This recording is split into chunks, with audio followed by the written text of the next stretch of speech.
Ever since some of these HD-2D remakes started to come out, I've seen so many people online claim that these are just quick cash grabs. Game companies are preying on nostalgia, and maybe even worse, some of these companies have nothing new to do, so they just remake stuff. Is this true? So in today's program, we're going to be discussing the importance of nostalgia when it comes to these HD-2D remakes. And furthermore, did media and gaming peak in the 90s? And that's why everybody's remaking all the stuff that we grew up with. Is that possible? As always, before we get going, don't forget to leave a like and subscribe if you're watching here on YouTube, or if you want to listen to this particular program, you can check the link down below and find the Apple and Spotify links, where if you are, please don't forget to rate and review to help boost the show in that algorithm. So let's go. I think this is going to be a very, very interesting one and some great discussion here.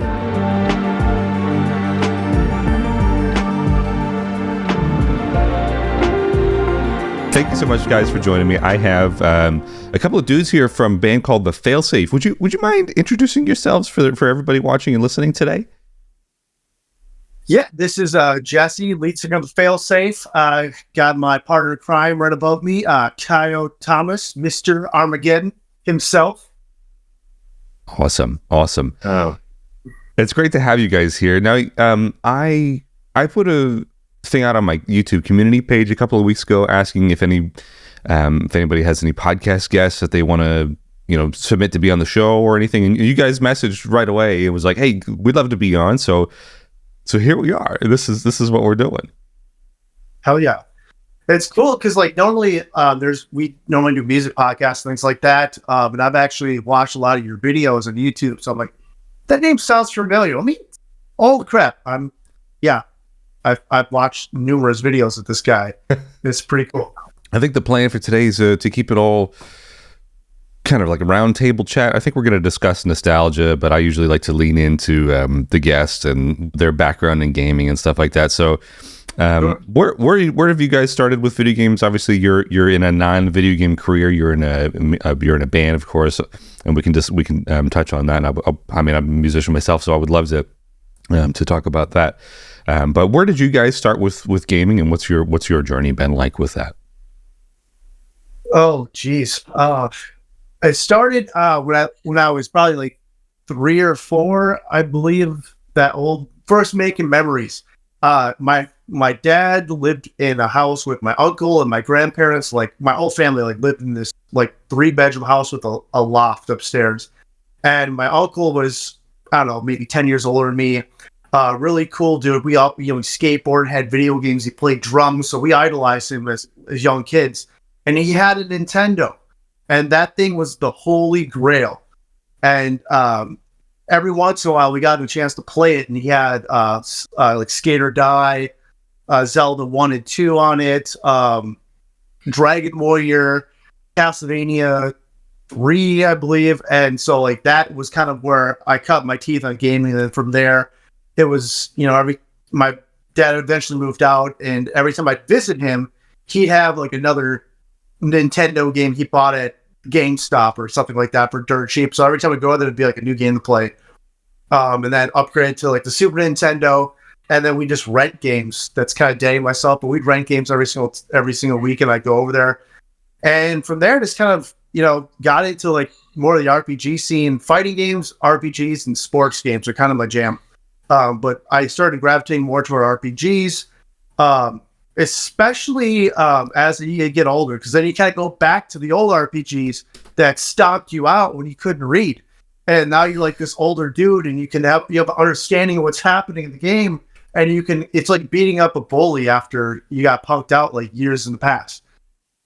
Yeah. So, nowadays, I have, like I mentioned, I have a Raspberry Arcade with, 8,000 games in the garage. I have a Steam Deck with emulation on it. I have a Switch. We usually have the Steam Deck or the Switch when we're on tour. It keeps me from being too annoying in the car rides to the shows. But yeah, on those, I just really dived into a lot of the 2D HD games like the Octopaths, the Trident Strategy, Tactics Ogre Reborn, Bravely Default. Then a couple of other Metroidvanias, like the Castlevania series they have. What's it called? Virtue, The Longest Night, or something like that. Visage, Longest Night, something with a V. Blasphemous 1 and 2, Salt and Sanctuary. And then, last I'll round it off with, I was a huge Diablo fan as well. So Diablo 1, Diablo 2, got my heart crushed by Diablo 3 and how they treated that game. And I wanted to really like Diablo 4. And it's a game, I guess. It just never captured the way Diablo 2 did. And that's kind of like my gaming background, I guess. Nice. Put a little pull on it. Hey, well, that's a very, very broad experiences. How about you?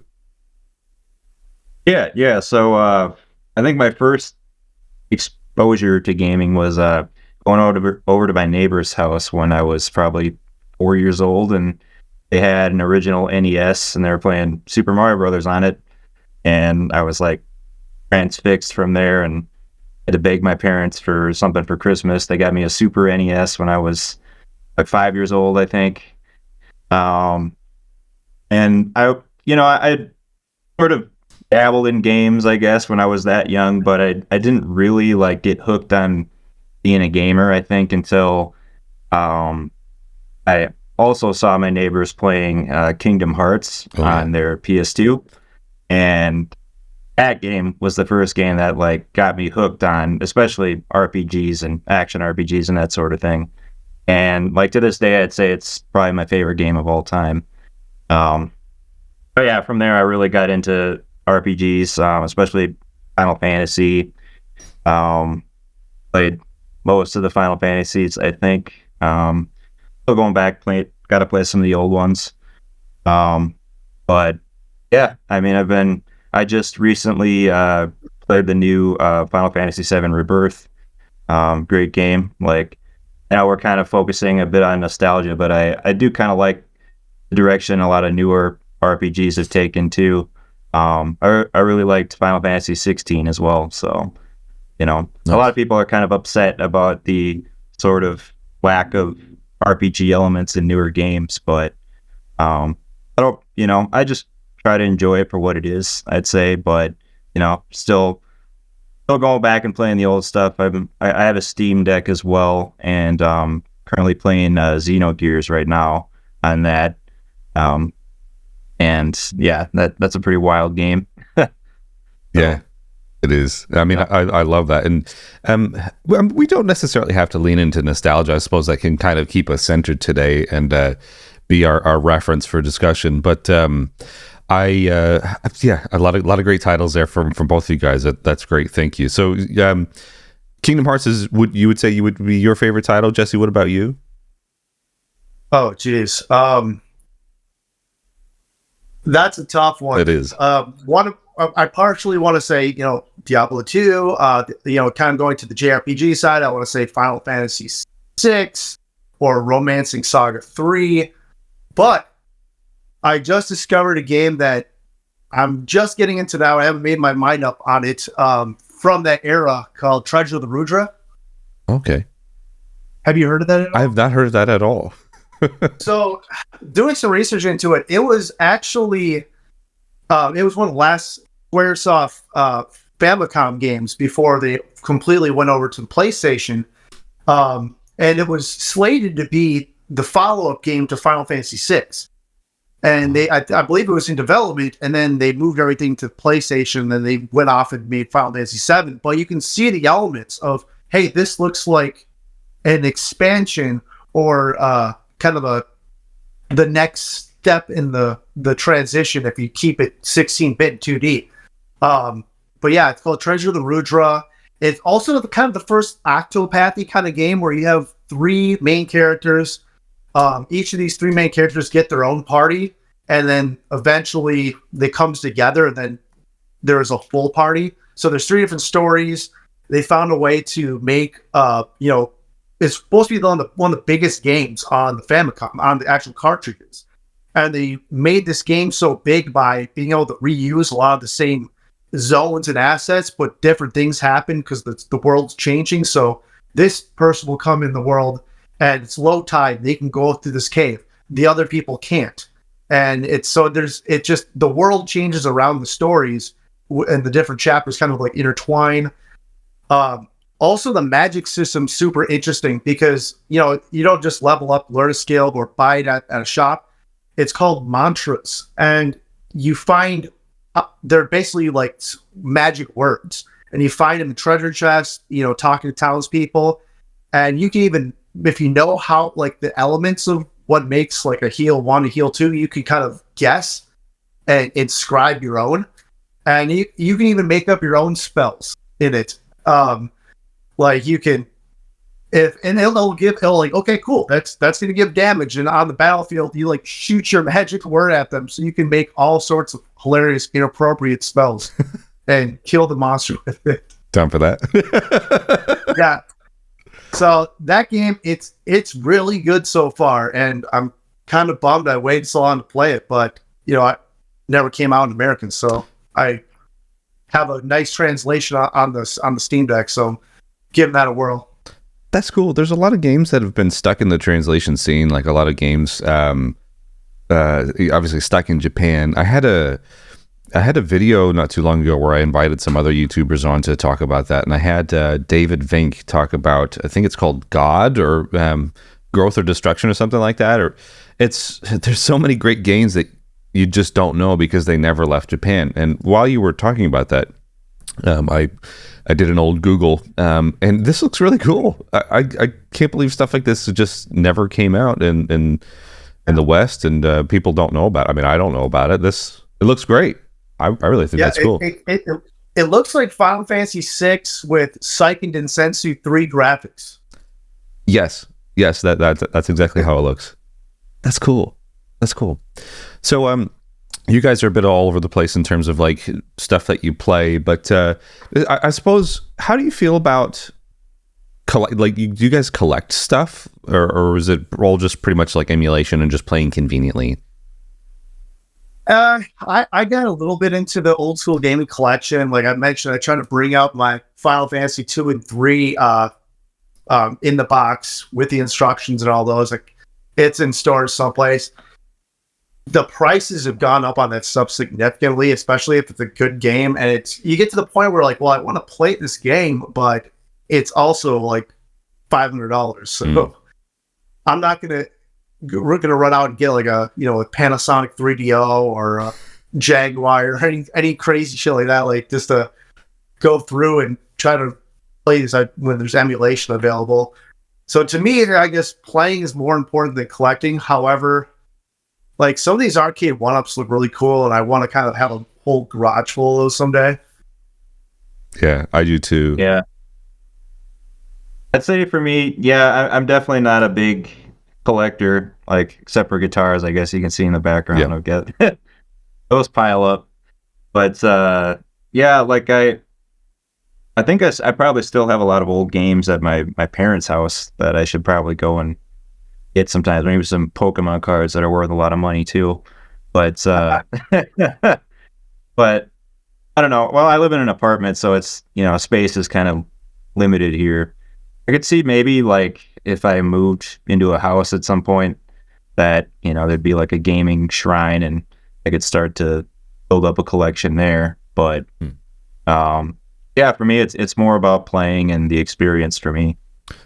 Yeah, I agree. I'm finding now it's just dare I say, in today's economy, it's very difficult to collect it or justify collecting. Rather, I mean, I was looking at some of the prices of like Earthbound, or I mean, that's just don't even bother looking at that. And even some of the games that aren't as desirable. I mean, it's just doubled and tripled from the last 10 years. When I was actively collecting, and I just can't justify it anymore as much as I would love to. I really just made my last attempt at it for Super Nintendo stuff maybe about 2 years ago, and I look at the cartridge prices, like physical prices now, and I just can't justify it. So I'm waiting for the bubble to burst, hopefully, just to seek out a few of the key titles that I feel that I'm missing. But if not, I mean, like I've got an analog pocket now. I've got the dock. I just got the dock the other day, and hooking that up to the CRT, and you can also do your new flat screen TVs with upscalers and stuff. So there are more convenient ways to play than spending hundreds of dollars on a physical thing now. Yeah. Yeah, especially like for example, Treasure Rudra, like you can try to find that game. It's probably super expensive, but it's gonna be in Japanese. You know, maybe Kyle can read Japanese, but I can't. Yeah, that's another great thing about the. I mean, well, yeah, I've actually gone when I was. Yeah, so full disclosure, I studied abroad in Japan when I was in college, and I do speak Japanese pretty fluently, but like I've gone back and tried to play some old games in Japanese, and like it's the pixelation makes it like kind of hard to read that script. Yeah. So it's like, although it is not as hard as you might think, because in Japanese there's like these Chinese kanji characters where there's like thousands of them and they represent meaning. But like since the old Japanese games were, you know, they intended those to be played by kids, they use the hiragana script, which is like the more similar to an alphabet, and they represent sounds. So it's more easy to read that stuff than you might think.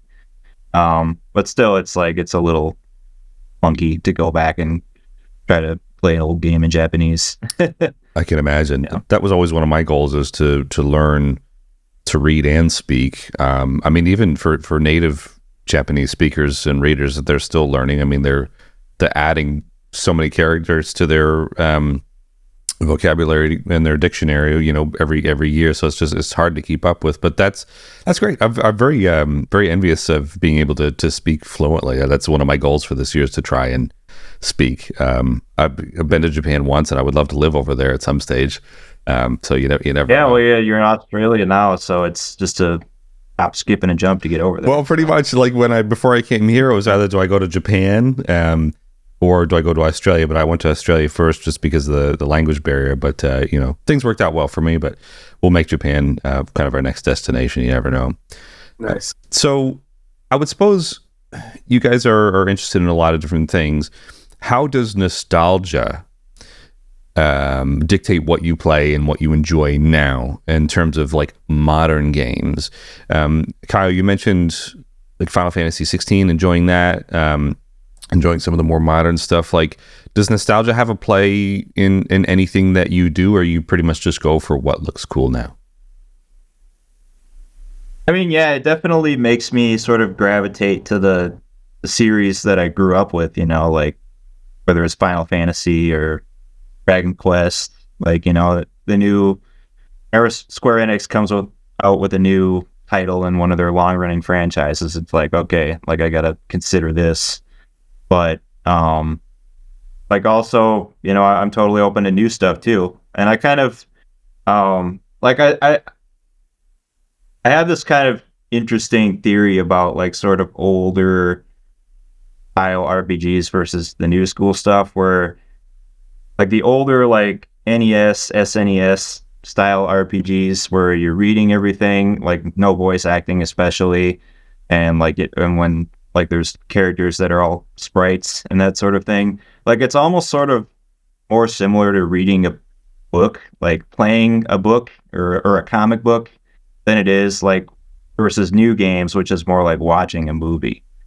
So it's like it's kind of like a different sort of experience, but they're both games. So I don't know. That's a good way of putting it, for sure. Yeah, I kind of like to alternate between those two. Yeah. I'll say, like, with the exception of the ARPG genre, I usually stick to 16 bits or something 16-bit adjacent. Like if like Super Mario RPG Remake, that was great. Other remakes like Tactics Ogre Reborn was great. But I just have a hard time getting into modern games unless it's like an ARPG that I've watched every video, every Asmongold video or whoever talking about it, David Inc. or yourself or whoever, all these new games, and I can research and go, okay, because I came from the Diablo 2 era where like that was the only computer game I played for almost 15 years, and there was nothing would compare to it. So now I'm kind of eyeing out like there's No Rest for the Wicked and Path of Exile 2, and hoping that Diablo 4 is going to turn itself around and be the game I want it to be, although it's probably not. And so that's what kind of keeps me shy away from like new games. But remakes or games that are hey, this is this like Eulid Chronicles, the spiritual successors Suikoden. I'm like, oh yeah, bet I'm gonna play that. And when the Suikoden remakes come out, I'll probably play those too. Although actually, I might not because I couldn't wait. I had the Steam Deck, had them on there. I'm like, I can't. I'm just gonna play the old ones. Yeah, I've been looking forward to those too, the new Suikoden remasters. Yeah. And so hopefully they come out soon. I'll give chances to like new Metroidvanias if they're not super indie-rific. But ultimately, yeah, it's just like 16-bit games. That's just kind of what makes sense to me. And even like playing like Dragon Quest 11 or whatever it was, I had to put it in the 16-bit mode for me to actually get into it. Interesting. And so like, I just dropped the 3D altogether. I'm like, you know what? I jumping or whatever. I'm like, nah, just gonna go back to this. This makes sense. Yeah, well, I suppose. I mean, to each their own, and I tend to agree with you. There is the comparison between, do you either want to enjoy like a visual novel or do you want to watch a movie? And like Final Fantasy Rebirth to some extent was kind of like you're playing a movie. There was a lot of moments where I couldn't believe what I was seeing. A lot of the stuff now, I think, in terms of graphics, has caught up to how animation was for Final Fantasy VII Advent Children, which was a great one that came out 20 years ago almost, which is not cool. Oh, yeah. Yeah. Oh, man. I remember when that came out, like, it was, like, jaw-dropping, like, with the CGI, and then you go back now, and it's like, ooh, this is not aged that well. The other thing too is like if a game has a hint of being on rails, I'm out. If it's linear, I'm like, oh god, this is so tough. I don't know why, but it just feels like the whole world just shrinks once it's on rails to me. And so if it's less open-ended, I tend to shy away from that. And man, I'll say that a lot of my distrust for new games came from Blizzard too. Like, Blizzard growing up with that being like the benchmark for computer gaming, and then seeing, Warcraft refunded or reforged. That's Freudian slip there. Then Diablo 3 fiasco or anything like that. I'm like, man, I've really lost faith in a lot of these newer titles. And you start seeing, like, are they making it? Because all these gamers saying, hey, this is what's screwed up, and they're not listening to it. And I'm like, are they listening to gamers or are they listening to shareholders? Are they making a game for me or are they making a game just to maximize profit?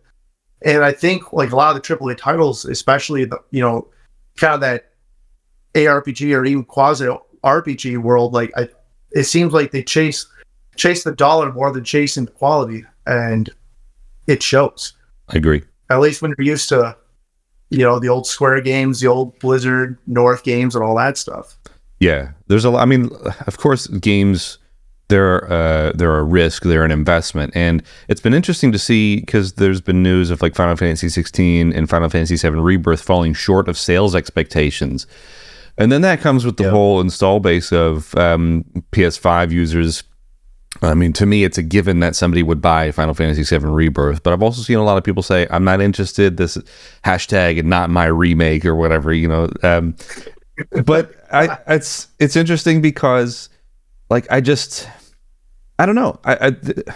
There has been a shift with, listening to shareholders versus the gamers, which is I find what I've really found, especially after starting this program, is that the indie devs are listening to what people are saying. The indie devs are willing to take chances. They may have certain investors or, my last one doing Kickstarters and stuff, but a lot of these people are filling that void in the market there, and that's a great thing. So it is disappointing to see like Final Fantasy VII Rebirth falling short of sales expectations, but at the same time, Square has kind of been slapped on the wrist by the consumer so many times because they're just doing wild things for the sake of cash grabs, as some people may agree or disagree. And one thing that you guys mentioned when we were messaging initially was like HD-2D. Like, is like HD-2D stuff, especially like remakes or remasters, are those just like nostalgia grabs, cash grabs? I mean, it looks like Square is maybe leaning more into the remake remaster camp than focusing on new IP, because I mean, there's Kingdom Hearts 4 coming. There's the third installment of the Final Fantasy trilogy, Final Fantasy VII trilogy. The Final Fantasy series is still continuing forward. Like, there's no hope for any new IPs. It's all just rehashing old stuff. You think? Yeah. I kind of agree. Oh, go ahead. Yeah, well, I think it's kind of a similar problem that I think Hollywood has with movies too, definitely. Right? Where it's remaking old movies or putting out endless Marvel sequels, that sort of thing. Like, it's risky to put out something new. I think, where people don't have some emotional attachment to the characters or the existing story. But I think the kind of indie devs that are sort of taking up the mantle of new IPs they're tapping into like a different side of nostalgia, rather than like, this is a different story and characters than what you're used to, but the game is going to feel like you felt when you played those old Final Fantasies or Chrono Trigger or whatever game. Yeah, like what's it called? Just came out. It was kind of like a Secret of Mana inspired, Chrono Trigger inspired game for the Switch. Oh, Sea of Stars? The name of it. Sea of Stars. Yeah. There it is. Boom. Boom. Like that. Yeah, I think they try to capture a lot of the old essence. To me, it fell short, but like, I credit for trying. But kind of going back to what you're saying, the 2D HD it's kind of cash grabby when they're just like. So far, I think they've been pretty strategic about it, so it doesn't seem cash grabby. The FF, 1 through 6 pixel remaster, complete cash grab. Oh yeah, absolutely. you take the cell phone graphics of these and just throw it in there with a bestiary and some other, speed up, slow down the game. Cool, they're all in one place, but it's so much money. That's insane. Yeah. On the other side of it, Live a Live. That was a game that was in Japan only. They had like a Game Boy release for it like years after it came out. This is an opportunity for a lot of new gamers to play a souped up version of this game that was a good, in my opinion, a good one-time experience. Same with Trials of Mana. Well, although they did a whole 3D thing there, but like Octopath, for example, that's its own thing. It's basically like kind of what Kyle was saying. These indie devs are taking on these kind of making games in this vein. Well, that's just Squaresoft doing it or Square Enix doing it to their own game, which doesn't seem cash grabby, but it basically is like, hey, we're gonna make a love letter to that time, and I think they did a really good job with the Octopath games. It made it its own thing, and then now they're coming out with or whenever it's going to come out, but the Dragon Quest 3. 2D HD remake. I've seen clips of it. I don't know what's happening with it. Could that be cash grabby? Because I have Dragon Quest 3 on Switch already, and on a cell phone, and on Nintendo or whatever.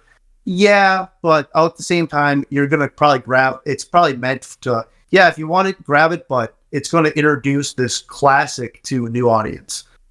So I think they have to really pick and choose their battles. Like, Dragon Quest 3, that was on Nintendo, Super Nintendo in Japan, and, then just on cell phones. And only people that get on the cell phone is if they knew of the game pretty much. It really wasn't one that was just like out front and center. Same with it being on the Switch right now. So, yeah, I think if, putting a fresh coat of paint on that game with some updates in terms of UI and stuff like that, I think it's a low effort, smart move, I think, to do. If they are, constantly redoing this, so I think, long story short, I think there's a difference between the nostalgia cash grab and them actually taking nostalgia, using nostalgia, and making a great product. Yeah, I agree with that. It's speaking for the Dragon Quest thing, it's a matter of accessibility, because people would argue that those games seem a little bit clunky in their original state, or they don't seem as accessible because of the visual fidelity of it. All that. I'm not saying that I think that, but That's one particular one that I'm looking forward to at the moment. But this is a great question. Do you think that all media peaked in the 90s and maybe the 80s? Because as you mentioned, like, speaking to Hollywood stuff, and then other games like RPGs or just games in general, it's all derivative. It's all like pulling from source material of, Triangle Strategy was kind of picking up where Final Fantasy Tactics left off in some way. Live Alive was a remake, or I say Live Alive, maybe not the right way, but that was a remake of the original 90s one, which was stuck in Japan. So there's this argument that everything peaked then, and now it's only just companies and whatever just digging from the well of then rather than now, because there's nobody really wanted to take a chance on a new IP. Would you agree with that? Yeah, I think kind of the football analogy is, look at Tom Brady, arguably the best of all time. Look at Michael Jordan in basketball, Wayne Gretzky. There's these household names that were established in a period of time. I think the writers, the musicians, and the people making those games at that time together, I think that's going to be very, very hard to top. It's going to take a lot. And if you keep going, and I was just saying that, also you mix in, just the whole shareholder part of it, games as a service is starting to become a thing. Things have just in general, the gaming industry have been more, exploitable and more cash grabby, and it does lend itself to, something flashy. It's almost like media in general, more people are, looking at 10, 15-second videos than, long form things. Or if they do long form, they want really long form. So instead of movies, they're looking at Netflix series more so. So it's, I think, gaming was kind of in this world, and now, where it was, accessible, balanced, brilliant. And then it just kind of moved to all these different spectrums where some people want the, this is going to be my life, Warcraft style situation, or some people just want the quick, like, hey, I just want to get all my gear and check out the game, so with my 2 hours a week I have to play. So it's, I just think that the bubble just kind of expanded. There's just everything's on its own side of the spectrum, so to speak. But also, like I said, the fact that who are the Miyamotos of today? We don't know. Don't know. Yeah. Well, I kind of have maybe a little bit different opinion on this. So, like, as far as movies go, like, I think movies have been around long enough, over 100 years at this point, that, there's been generations of people that probably back in the 90s, like the people who were in their 40s then were like, look at all this crap that's coming out, like On Air and Speed, like these garbage action movies. Like this isn't as good as The Godfather or, Chinatown or whatever, like all the great movies from the 70s and 60s. So I think it's like, as far as movies go, maybe it's more of like a generational kind of thing. And like maybe you could argue that like cinematic technique has reached its peak at this point with, CGI. Well, I guess CGI is always getting better, but it's getting more expensive too, like as time goes on.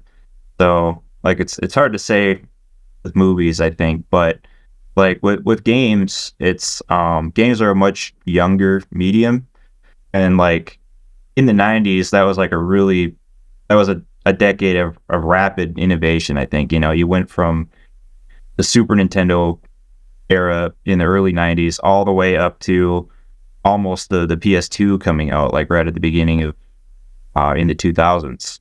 So like graphics took like a massive shift in that time period, I think. And so and people were figuring out how to make games, like nobody knew like how to make a 3D game until Mario 64 came out, and then that set the standard for it. Or nobody knew how a 3D RPG was going to work until Final Fantasy VII came out. Um, and so like games kind of like have been sort of working on that same path, that those forerunner games have made, like, since gaming became mostly 3D, I think.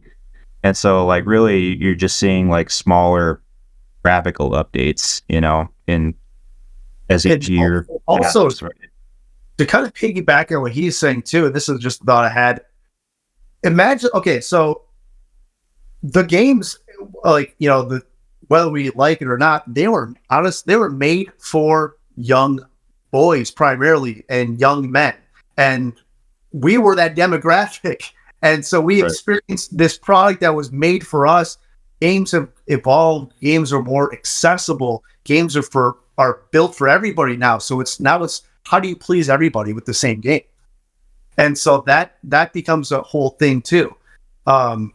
Especially with the rise of different, esports and everything else that's out there, that, there's games have more of a purpose than just entertaining this young man for X amount of time. But I mean, primarily that's where the target market was. That's who was playing games. And now things are way different. So they have a whole different audience that they need to appeal to. Yeah. There's a lot more options to spend your time on stuff nowadays with the internet. Like people's attention spans are so much shorter now. I think it's going to be interesting to see like what, people who are kids today, like what are they going to think in 20 years about games and stuff? Like I think it's kind of hard to tell. So. Yeah, well, that was my next question, is like, how do you think games today will be remembered? I mean, like you mentioned Kingdom Hearts. That's one of the few ones that I would say it is like truly off the top of my head memorable from when I was younger. I mean, of course, you get all the Final Fantasies and stuff like that, and I'd probably have to sit and think, and then I would probably say, oh yeah, I remember this one, I remember that one. But it's and then it becomes like a matter of, wow, those PS2 games look like 2000, and it's like so 2005. Like, wow, like even animation. Looking at some movies and stuff, it's like, how did we look at that and think, wow, my God, this is like a mirror into another world. It's like so realistic, but it's like, I'm still impressed by the PS2 graphics, for the record. Yeah, no, they look good, but they're dated, and like it's when I was growing up, I looked at those and I was like, wow, that looks amazing. I mean, it's still, in some ways they do, but it's interesting to see how far things have come. But how do you guys think that games now will be remembered in 20 years? I mean, to kind of jump off your point there, it's interesting food for thought, because the landscape of media as a whole has continued to change and evolve. I mean, will people even be playing games the way that we are now in 20 years? It's hard to say. Yeah, maybe things will go more toward the VR realm, which we've said that for years. Remember the Virtual Boy? Remember that stupid thing? Yeah. That thing sucked so hard. That was the worst game of all time. That they lasted like a year. But I mean, they were thinking about virtual reality even back in the 90s. So it kind of creeps its head, every 10, 15 years. And now it seems to finally have some legs. So maybe, the new Oculus is going to be a PS5 in glasses form, and that's going to be the game. And I mean, who knows? But the way things have advanced, or maybe there's going to be more a call to form, and they're just going to, keep it on, there's going to be PlayStation 12 or something. I don't know. Who knows? It's VR is one of those things that always, in my opinion, has always been a bit gimmicky. And like you said, I mean, they've been trying to kick off VR for 35 years now, almost, or something like that. And it's every step of the way, it's always been kind of clunky or gimmicky. I mean, we have the new Apple Vision or whatever it is. I mean, people aren't buying that because in today's economy, it's too expensive. You can't afford experiences like that. Yeah.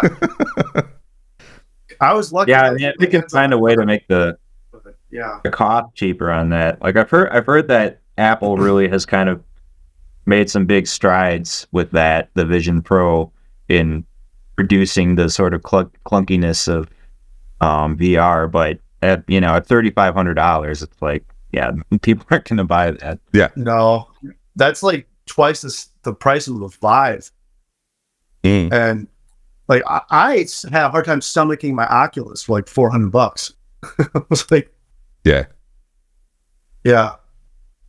yeah, I mean, yeah, it is pretty clunky. I was thinking about this. It's one of my favorite. I don't play the Oculus a lot for just for regular gaming, but there's this game I have called Nightclub Simulator. It's absolutely hilarious. You're like in the nightclub, you're dancing, and like it's so clunky. You're trying to dance with somebody, and then you like start punching them in the face, and then like the whole club's trying to fight you. It's like Grand Theft Auto, but you're in a Sounds like club. like Yakuza. Yeah, I'm down for that. There are like weapons thrown about or anything like that in this club, and like you can grab people and throw them, and it's like the point of the game is like I don't know, it's do whatever, but it's like you can't actually just go casually dance with people. It's so clunky, you'll just start punching them in the face.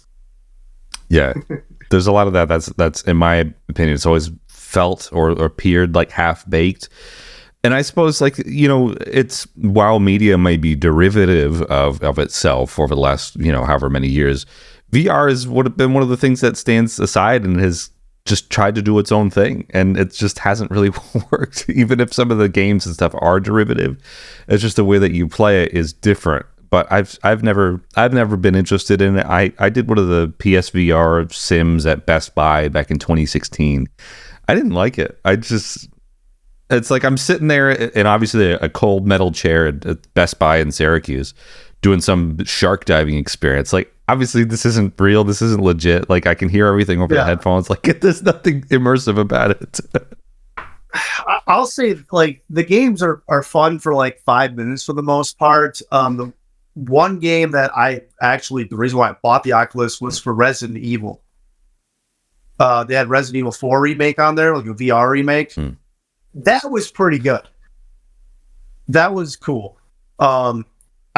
But it was also, I started getting sick playing it, like motion sickness, because it was like, you're in this 3D world, and yeah, if they start finding ways to like, have like some sort of like treadmill thing you can walk on or whatever, and make it a whole activity, I think that's where that space will go. And it could potentially blow up if it's affordable. And you make this like you're Leon, you have a gun, and you're actually like walking around, but it's like you got these controllers, kind of like Wii, it's novelty at best. Yeah, you guys mentioned we've discussed indie games throughout the conversation here. Do you find that you are more willing to take chances or trust indie devs more than AAA devs? I mean, me personally, I think that I kind of am, because there's this whole matter of being able to converse with them. There's this transparency that they have, especially for like crowdfunding campaigns or whatever. Or you can even join a developer's Discord while the game is being made, and you can give real-time feedback. Whereas like Square or whatever creative business unit 1 or 2 or 3, whatever they're doing over there, is very closed doors, and what you get is what you get. You have no bearing on that, and the only thing you could do is vote with your wallet to either buy it or not buy it, of course. So do you think like the future of all this stuff, I mean, the nostalgia aside, it really just lies with indie devs at the moment? I certainly hope so. A lot of these studios are pretty small. Some are, one person at times. There's been RPGs that have come out, composed, written, created by one guy, and that's tough. And they're always going to be going up against those AAA companies, the Blizzards of the world, and things like that. But I really hope that people will gravitate more toward indie, because like you have like, people like, I believe his name was like Chris Wilson or whatever it was from Path of Exile, who would essentially say, hey, I'm going to give you this game for free, support me with, cosmetic trends and stash tabs, wherever it is. And, they had a whole forum, and people were, very transparent, and they were walking through this every step of the way, like helping him build this game for over a decade. And now it's this whole big thing, and they're working on the second one. I think that's a great story. Otherwise, as long as there's a little more red tape, because sometimes these indie titles, if you go, dive dumpster dive in the $2 section of the Switch app or whatever, there are some really, really bad games that get snuck in there. Kind of like the old days where they have the Dr. Jekyll and Mr. Hydes of the world, you know?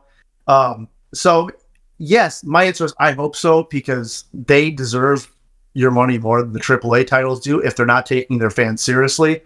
And they're, you know, thinking about things such as, you know, true customization, end game, you know, they're, you know, looking at bugs, looking at exploits, and they're, you know, they're taking active steps to fix this. And like you mentioned, interacting with the crowd that's telling them how to make their game, because they're making the game for the crowd. The crowd's telling them what they want, and they're listening. What a novel concept. Yeah, right. Yeah. Like, instead of the whole, like, you think you do, you want that, but you don't whole thing or whatever, like, it's the opposite. And that's how it should be. Unless, you know, they're at, like, okay, fine. Not mid-90s Square, I couldn't tell them shit. You know, they can do whatever they want. They're putting out banger after banger after banger, to a lesser extent, you know, Enix as well. But nowadays, it's like, man, this is bad. And like, the games that you're competing with are doing it right. Why aren't you? They're like it's like you're getting better games out of smaller studios. I agree. Absolutely. Yeah, I'd say like we kind of resonate with this too as like a smaller band, and like we get what success we have by being humble and, you know, really open with our audience, and, you know, just really kind of crafting this strong fan and band relationship, you know, with our listeners. You know, we've got our Patreon, and we, you know, do personal things for our biggest supporters on there. And I think it's kind of probably a similar thing with the indie game devs as well. So, and like, but also like, you know, I think it's kind of depends on how humble they stay, you know, because if an indie game dev gets really, really successful, then they can, you know, they can start doing things the Square Enix way, you know, eventually. Like maybe, you know, there's too many people giving them feedback, like, we want this, and at a certain point, maybe that's kind of what happened with, you know, companies like Square Enix as well. Like that, you know, there was just too many outside voices with opinions on what should happen, and they're like, okay, we just gotta do what we feel is best. So I agree with that. It's too many cooks in the kitchen, maybe. Yeah. Well, that's exactly it.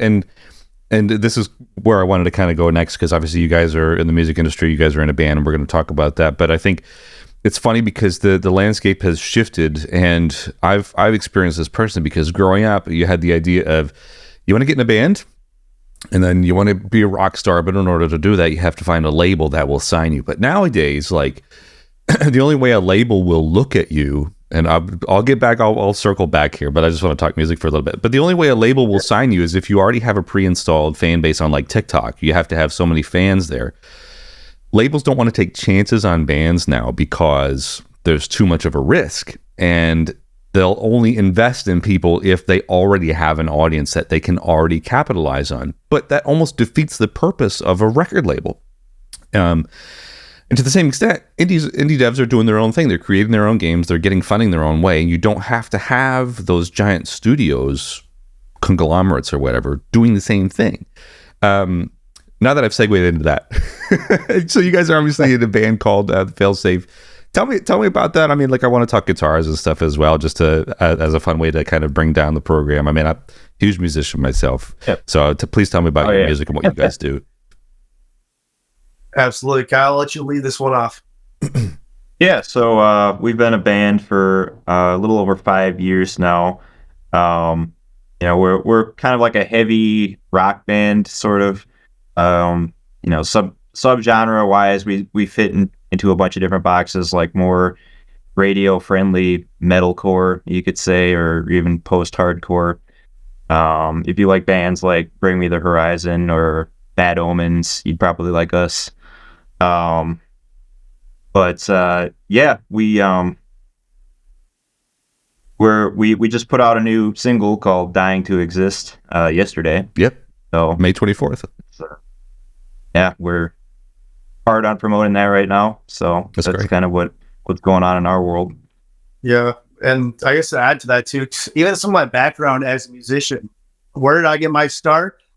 Playing these games theme songs on piano, Fortress of Lufia, Fortress of Doom, coming up with a rendition of that. And that's always kind of been like in the very, very, very gemba, so to speak, of my music creativity portion. Obviously now, there's pop, rock, everything in the world helping influence, but that's kind of the roots is, hearing bangers, Ninja Gaiden or, Final Fantasies and all that stuff. And then they're like, oh, let me see if I can play that. And like learning, that's what got me into playing piano, honestly, is doing stuff like that. And then, from there you go to guitar and the rest writes itself. But yeah, we've been touring around the country here. We usually get out a couple times a year to do some touring, do a festival or two, do some club shows. We're obviously trying to do more. This release is our biggest release that we've ever done. We recorded this in Nashville with Joe and Andrew Bayless. Nice. Who is the producer of Jelly Roll, Attack Attack, did some Bad Omens, just tons of bands. So we're like, look, we're swinging for the fences. We want to work with the best guy, try to get the best videos, and really give this thing a shot, because it is really hard to compete for people's attention these days, and we're giving everything we have. So, which is another reason why we wanted to get on this podcast with you, get a chance to get in front of a new audience, talk about our product, tell you a little bit of what we like in terms of interests outside the band. So like you listen to us, you hear the music, you kind of know a little bit more about us, and you go, oh yeah, that dude likes Romantic Saga too. I mean, yeah, I totally get that. The music industry is a very, very hard thing to break into, and the hardest thing for me was always finding people that were committed, because I was always last man standing for every project I would do. Oh yeah, that's true too. And I'm sure you guys have been through that as well. So I mean, to have the band sticking around for about 5 years now. I mean, I'm just looking at the website. Everything looks great. Just out of curiosity, I saw this quote not too long ago that the only way that bands really exist is not through music, but through selling T-shirts. Would you guys say that bands nowadays are glorified T-shirt salesmen? Yeah, in a lot of ways that is true. Yeah, I think that's the biggest percentage of profit that pretty much bands have their merch sales. Yeah. Take our situation. We were fortunate enough to get a label. We got a distribution deal with the label, so we had access to channels of distribution we didn't have by ourselves, trying to do it on our own. We're trying to, expand, grow. So we're doing that. So we get basically 30 between the producer splits and the label split or anything, we get like basically 30% of every stream, which isn't a lot of money to begin with, even when we're getting 100% of it. So we're gambling that 30% of this bigger reach is going to be better than 100% of what we could get by ourselves. But that's hardly anything. And then shows, sometimes, like if it's a great show, sell out crowd in your hometown, you're going to make a decent amount of money. But that's not every night. And on the tour, you're playing in new markets, places you've never been. You're driving there, you're feeding yourself, you're getting lodging, because we're divas, we like to have a hotel and all that stuff. And it all costs money, and so it all eats into your profit of what we make on shows. So, like, honestly, the most surefire way and risk-free way for us to make money as a band is having people support us by buying merchandise, T-shirts, things like that, where we can simply order online, we can mail it to you, and we didn't have to spend any gas to get there. We didn't have to, take PTO to go on tour or anything like that. It's the most streamlined way to support a band, essentially, outside of just giving them money. I'm looking at your site now, and I love the Denny's T-shirt. That's a great one. Yes. Oh my goodness, that's really exciting. I love that, and I mean, of course, this particular show is focused around games and stuff, but like I'm such a diehard musician. Like I've been there, done that. I mean, maybe I was still continue to. I mean, I still continue to do stuff, but just in my own way, because the music industry has shifted. So now I've started working on like post-production stuff and jingles and podcast editing, but I still have hopes of doing a tour one day. But you never know. So I love to see when people can actually make that happen. It's one of the hardest things that you can do.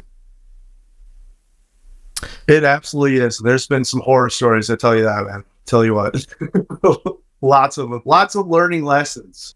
Yeah, that's for sure. Yeah, that's great. So, well, what's next for you guys? I mean, you guys are just promoting your product now and just trying to get that going. I mean, I'm looking at your tour dates. You don't have anything booked right now, but I assume that there's some stuff in the works. So if people are listening, they want to come see you. Yeah, so we have a couple of dates we haven't announced yet at the end of the summer, which we're still kind of in the process of booking around it. We don't know if it's just going to be a small run or if we're going to make it a longer run.